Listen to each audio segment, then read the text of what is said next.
Hi அஸ்ஸலாமு அலைக்கும். எல்லாரும் எப்படி இருக்கீங்க? இன்னைக்கு நம்ம ரொம்ப ஈஸியான முறையில தால்ச்சோறுன்னு சொல்லுவோம். புலவு சோறு, நெய் சோறு இந்த மாதிரி நேம் இதுக்கு வெரைட்டி இருக்கு. ஸோ அதனால ரொம்ப ஈஸியான முறையில் அதை எப்படி செய்யறதுங்கிறத பற்றி தான் நம்ம இன்னைக்கு பார்க்க போகிறோம். வாங்க வீடியோக்குள்ளே போகலாம். ஒரு சட்டி எடுத்துக்கோங்க. தேவையான அளவு எண்ணெய் ஊற்றிக்கோங்க.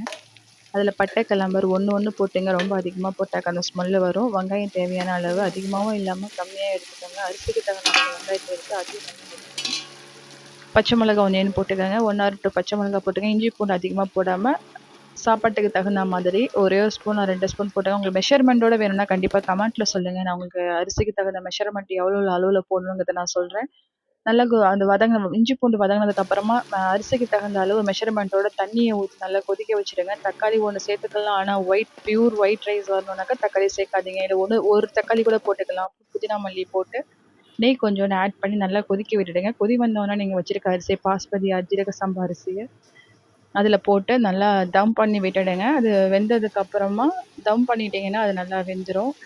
உங்களுக்கு பிடிச்ச மாதிரி ஈஸியான தால்ச்சோறு ரெடி ஆகிடும். கேரட் வேணா அப்படியே மேலே தூவி விட்டுக்கலாம்.